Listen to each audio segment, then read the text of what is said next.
Story 1. One of the tips of my chest is always. It's a side effect from when it was pierced. I had a female coworker who loved to walk by and flick it or outright pinch it. It didn't matter if I was talking to people or just passing her in the hallway. She just thought it was playful and would do it all the time. I found it emasculating and embarrassing and asked her to stop repeatedly. It was annoying. I wanted to handle it quietly. She wouldn't stop. It was just too sensitive. Actually, it's my chest that's sensitive. It's okay because you're gay. Gay guys like it. Solution? She did it to me as we were entering a room for a staff meeting. I said in a slightly above normal voice in front of our entire team, "I need you to stop touching my chest. Never touch me again." You could hear a pin drop. I got an email from my boss later that day saying, "Your issue has been addressed. It will not happen again." I was thinking of getting a piercing, but man, this story is making me have second thoughts now. Story 2. When I used to be a cashier supervisor in retail, I was young at the time, there was this one girl cashier who asked me to come help her. She poked my stomach in front of a customer at the register when she was ringing up his products. I kind of just brushed it off and was very direct with this old man in his 50s who just watched this girl poke me. "Have a nice day, sir." He looked at me with a smile on his face, trying to hold back laughter. I was pretty embarrassed but didn't show it. On another occasion, she turned around and pointed her bum at me while looking directly at me and pointing at it. I think it probably has to be the weirdest way a girl has ever shown interest in me. Bonus story. While at this retail job, I would greet guests coming through the front entrance. One time, 2 older ladies walked in and I said, "Hey guys, how are you today?" They kind of looked at me funny. About 30 minutes later, my store manager walks over and pulls me aside, asking if I called 2 ladies guys. I thought he was joking and smiled. It was completely serious. They filed a complaint against me. Word to the wise, avoid calling older women guys. Story 3. Making statements about men in uniform being a fantasy. If I walked up to you in a coffee shop and told you I have a fantasy of doing the dirty with mature women, blondes, baristas, young women, etc., or rubbing your arm, I'd be in deep trouble. Don't try to show exposed body parts to avoid a ticket. If I accidentally let mine show on a traffic stop, I'd catch another charge. Don't invite me into your home if the reason you called me does not require it. It is very uncomfortable telling you 4 times that I do not need a cup of coffee. Yes, I know your kids are at school and your husband is at work. You've told me half a dozen times. But I'm here because someone drove over your mailbox and I'd really like to just finish this call and get back into my car because it's really cold and my lunch started 3 minutes before this call came out. Honestly, it's incredibly uncomfortable to turn down advances while at work. It could be in a very isolated setting with a woman, or worse, a teenager, on a mundane call. Women can get nasty even when you turn them down as politely and respectfully as possible. I don't want you to tell people I touched you. Made in advance or insert unprofessional action here. Everyone hates cops now. Everyone loves a scandal and would believe you before any investigation. I have called supervisors and partners to a scene because I wanted someone there with me just because of a woman's statements or actions. The civil service is a lot like your food server. We're being polite because it is part of the job. Don't take my politeness as flirting. Story 4. Stop coming up to me with office gossip. You're wasting my time. I don't care if Jessica's sleeping with so-and-so or if Carol is a real witch. Stop coming up to me to show me your 3-year-old put his shirt on backwards with a 10-minute backstory. I've never met your family, and I don't want to meet your family. You're my coworker, not my friend. I don't care. When I have a mustache, don't call it a prawn stash. Don't make jokes about me being a kitty fiddler. It's facial hair, not a central organ. Please do not touch me. Just don't touch me. I wouldn't touch you, don't touch me. And now for the actual lewd acts, which only seem to come from women who are 40 or older. Don't call my haircut, outfit, or anything else sexy. If I did that, I'd be in trouble. Don't talk to me about your private life. I don't want to hear about what your man does to you as much as you don't want to hear about my latest Tinder match. Don't ask for my help with moving some files from a computer to a USB drive if those files are private photos you've recently taken. Don't rub your chest and lift your shirt, exposing your 55-year-old chest in a bra while exclaiming, "None of you could handle this." She was fired at least. Don't slap my bum. Don't grab my waist. Don't touch my chest. I've been violated in most jobs I've had. I happen to have mostly worked in female-dominated industries. It's more of a mild annoyance and inconvenience for me because I never felt threatened or in danger, but that doesn't make it right. I wonder what industry this dude has worked in. I better avoid that industry altogether. Story 5. Stop asking my opinion about their bodies, like asking if those clothes make their chests or bumps look big. Stop asking about my feelings when I only asked you if you sent an email to the supervisor about some pressing issues with accounts. Please don't talk aloud in the rec room while we're at lunch. Your bedroom life is not that important for an audience. Stop saying things like, "Imagine a guy like him," pointing to me, but with a bigger beer belly, and trying to guess her manhood size solely based on our hands or feet. Don't use my shoulder to cry on because I look like your older brother when your last Tinder boyfriend slept with your friend. Oh, and don't show pictures of you wearing some lingerie and ask if your boyfriend will enjoy that treat. Story 6. Number 1, my muscles are not free to touch just because they look big today. Number 2, neither is my hair or beard. Number 3, no, I will not comment on your appearance because I don't care how you look and I won't validate or invalidate whatever nonsense you're feeling today. Number 4, every request that begins with, "a real man would," well, I guess I'm not a real man. Number 5, I do not feel like any undesirable or inconvenient chore is mine by default because I am a man. Story 7. I work with a girl who, anytime she asks for something, and I mean every single time, when she says please, she grabs the guy's shoulder. To make it worse, I overheard her explaining this behavior to another girl, saying she uses physical touch to get men to do things she needs done. I made it clear when she did it to me that it was not going to fly. She touched my shoulder and I gave her a death glare so bad that she sped off and multiple people asked me about it. It was pretty funny. She never tries it on me anymore, but I still see her do it to others. I'll say this. If you need help, I'm happy to assist. Do not touch me. That trick still works. I thought only kids do that these days. Story 8. We have a new server where I work, and she instantly attached herself to one of our bussers who was not even legal, straight up hanging on his arm, bypassing all the other bussers to ask him to do stuff for her. You can see how uncomfortable this poor kid is, yet she will not relent. One day I overheard her talking to him. Why won't you come hang out with me? We won't be alone. There'll be other people there. It won't be like a date. She was holding onto his arms, straight up whining because this underage kid won't hang out with her. I walked over, told him the manager needed him in the back pronto, and kind of peeled her off of him. That stunt is not okay. Story 9. A coworker of about a year and a half knew I had a girlfriend the entire time and knew her. We're all out one night, including my girlfriend, and she tells me she has a huge thing for me and that we should be together. I looked at her and said, "What am I supposed to do with that information? My girlfriend is right there." I was amazed that she thought I was that kind of person that she would try and do that to my lady after knowing her for a good while. I know my wording made it sound like if my girlfriend wasn't there, something would have happened. That was not the intent of the statement. It was a shame on you to do that to her statement. Story 10. I'm not your pet project to feed your ego that you feel you know what looks good and what doesn't. You don't like my hair or my clothes? Too bad. If it's in the dress code, then you shouldn't care. If I want to change my look, then I will change it, not because you think this would look good on me or that would make me look more presentable. If I commented on your too short skirt, tight bum, or skin-colored leggings, I'm sure it would be seen as me provoking you. Story 11. I've had some women laugh at me because I don't drink, or drink as heavy as the other dudes, and I get told, "Grow a pair." I'm sorry, but does being a male require me to drink all the time? There are a ton of reasons why I don't like to drink. While I'm not obligated to tell others, here are a few of my reasons. A, I'm not drinking because I don't want so many calories because I sit behind a desk all day. B, I'm Asian. I can't physically drink nearly as much alcohol as most burly guys. And C, I'm picky with my alcohol. If it tastes like whiz, I don't like it. Man, I'd steer clear of anything that remotely tastes like whiz too. I mean, you drink to relax, not to gag. By the way, if you're vibing with these stories about the office jungle and the ups and downs of workplace life, be sure to drop a like and subscribe for more tales. Let's keep this office adventure going and stay calm in the break room. Story 12.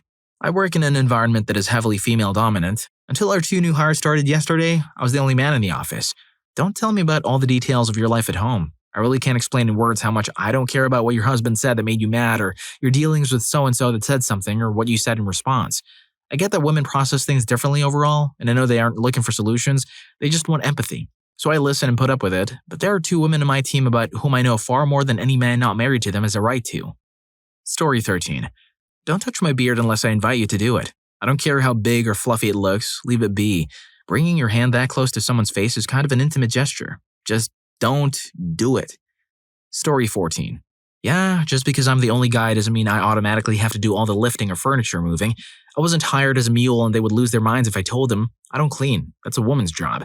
Don't call me hun or darling or any of those. I have a name. I'm not calling anyone babe or dame. And don't touch me. I don't want a hug. I don't want to be playfully slapped. I don't want to be grabbed. We're not friends. I'll shake your hand. Story 15. A few years ago, the HR manager, a woman around the same age as me, found out it was my birthday. She got excited, grabbed my hand and led me, holding my hand the whole way, to the general manager's office to tell him that it was my birthday. I was super uncomfortable the whole time, both because she made a big deal over my 37th birthday as if I were turning 7 instead because she was holding my hand. I didn't know what to do, and she finally realized that she shouldn't be holding an employee's hand in front of the general manager, and she thankfully let go. Story 16. Females in my office have the yearly charity firefighter calendars up. These are shirtless calendars of muscle men. This is in a public service office in Australia. I'm not offended, but if I put up a bikini calendar, I would immediately be in trouble. Well, if it's a charity bikini calendar, it's likely to get the green light. Story 17. Please don't get upset over my next statement. It's from my personal experience working in a field that is normally filled with 80% female staff. In the workplace, we men have been told not to discuss or engage in anything sensual related. Either the person on the receiving end could be offended, or a third party may have overheard or seen something. I've noticed that female coworkers can joke and talk about it, dating, their menstrual cycles, and so on, and there are no consequences. If a male coworker brings any of that up, then it's pestering. It seems with my 20 years of office in female-dominated workplaces that pestering is more geared towards protecting women from men. I practice 2 important rules. I never bring up anything about dating or intimate relations at all. I practice the 3-foot rule. I'm never within 3 feet of a female. These 2 rules have helped me in the workplace for 20 years. Story 18. I have one coworker who's old enough to be my mother. She stands so close to me whenever I talk to her. It's close enough that if I turn or move anywhere but directly backwards, I'd run into her. We end up slowly moving around the room because I back up a full step and she just comes closer to make up for it. We're not whispering, talking quietly, or anything. These are full-volume conversations. She just feels the need to be within 2 inches of me to talk. Get away from me. I enjoy working with you professionally, but I need personal space. Story 19. Not really pestering, but unfair treatment because of gender. I work for a large company where 95% of the staff is female. In my department, there are only 2 guys and we're constantly getting the short end of the stick. We ran out of parking spaces, so they randomly chose people to park a few blocks away, and what a coincidence. It was every male in the company that got randomly chosen. When someone brings their child in, all the women get to go fawn over them but don't even bring them near the men, even though the other male coworkers in my department and myself are both dads and love kids. So we get stuck picking up the slack. My company also hosts a lot of volunteer events that my department does that happen during the workday, so it's actually paid and it's doing fun stuff. We work with the elderly, so it's stuff like doing a big barbecue or taking them to an event. The sign-up for these events always happens on the day that both me and my male coworker are off work, so yet again we end up picking up the slack while our female coworkers get to go have fun. There are many more instances, that's just off the top of my head. Story 20. The casually prejudiced comments in my last customer service job drove me insane. It was like 90% women, so I think they sometimes forgot that I or any male coworker was there. Like once there was a customer who was trying to order at the drive-thru while talking on his phone and failing at both conversations. Obviously, this is super annoying. My manager, who was taking the order, said, "Ugh, men are bad at multitasking," to which I somewhat jokingly replied, "It's nice to know you think, other male coworker working with us then, and I are naturally bad at one of the key skills for this job." And then my other coworkers jumped in and agreed with her.